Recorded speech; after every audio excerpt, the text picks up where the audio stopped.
Morning, boys and girls. I hope you like your Flipgrid today. It was just something different to end the week with, something a little bit fun. So I can't wait to see the videos and how creative that you end up getting with that Flipgrid. Now tomorrow we won't have any assignments. If you want to catch up on anything that you haven't been able to complete, you can. If you want something to do, if not, you can relax with your family. It's totally fine with us because we have professional development tomorrow, so that what we're going to do on Monday is we're going to start teaching new content. So hopefully we'll have some new, learn some new different ways to teach you online starting from Monday. If you hear that annoying noise, that's the guinea pigs drinking, so they're annoying. So anyway, I look forward to seeing all your Flipgrids today. So yesterday in Restart, we were reading how they were in Chase and Shoshana were in Mr. Solway's room, and how he had just a whole bunch of stuff in his closet, and it was like all those years of living in a home, and he took what he needed or wanted to take when he moved into the place. Okay, so I'm going to pick up where we left off. "What are you doing back there?" Mr. Solway asks. "Drilling for oil?" She reached behind a golf bag and draws out a navy blue velvet jewelry box of an old triangular shape. Embossed in silver on the lid is the Great Seal of the United States. "You found my medal!" Mr. Solway exclaims. Glowing with discovery, Shoshana flips open the cover. The box is empty. Mr. Solway frowns. "It must have fallen out." Shoshana and I give the closet floor a thorough inspection. No medal. She has a question. "Mr. Solway, when was the last time you wore your medal?" "In this place?" he said sarcastically. "Lots of state occasions here. Wheelchair races, canasta games, colonoscopies." "What about before that, before you moved here?" He casts her a wiry grin. "I get you. What if the crazy old codger packed up the empty case for a medal he lost 20 years ago?" "No, don't apologize. It's a valid question. The answer is I never wore it. Not that I was ashamed of it, but it didn't feel right. Like I'd be saying, 'Look how great I am. I've got a better medal than you.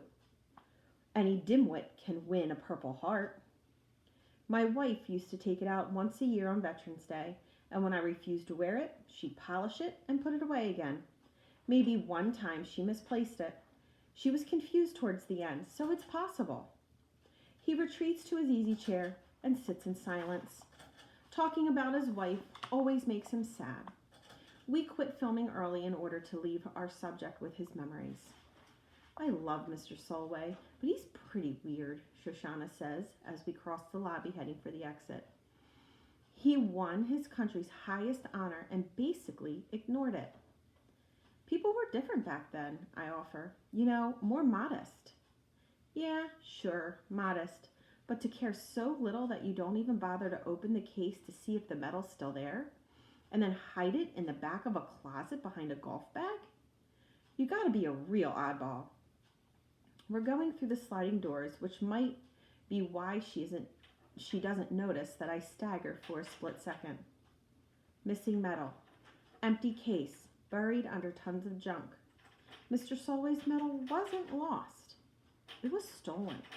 Somebody pocketed it and tossed the case where it would be hard to find. Who would do such a thing?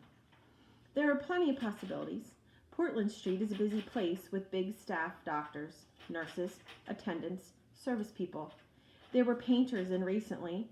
It could have been one of the other residents or even a visitor. But as I run my mind over the rage of suspects, an image keeps forcing itself in front of my eyes. I see a $20 bill in Mrs. Swanson's shaky hand. I see greedy fingers snatching it away. Bear and Aaron gloating over all the pizza it would buy. Of course, there's a big difference between $20 and the decoration awarded to a war hero in honor of his bravery above and beyond the call of duty. But somebody greedy enough to take money from a confused old lady who thinks she's tipping room service? How could a guy like that pass up the chance to get his hands on something far more valuable? I must turn pale because Shoshana regards me in concern. Are you okay? You look like you're about to face plant. No, I'm fine. I'm so not fine, but I keep my mouth shut. What kind of friend am I that I instantly suspect Aaron and Bear of stealing Mr. Solway's medal? What kind of friends are they? That is so easy for me to believe that they actually might have done it. 2 hard questions followed by a third. What should I do now? Shh. Sorry. Okay, so that's the question. Like, who do you think took the medal? Do you think that Bear and Aaron possibly could have taken it, or do you think that he's just suspecting them because of their reputation? And that also then makes me start to think, when it comes to reputation, like, once you have a bad reputation, we've talked about this before, once you have the bad reputation, is it hard to get that reputation changed?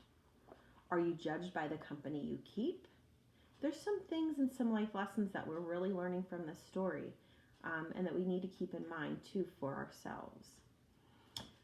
But anyway, we'll see tomorrow. Tomorrow we'll read in Brendan's point of view. And I will read tomorrow. So even though that we don't have planned assignments, still look out for my video tomorrow on reading Restart. I'll do my best to tape it before I start getting into my professional development that I have meetings throughout the day with.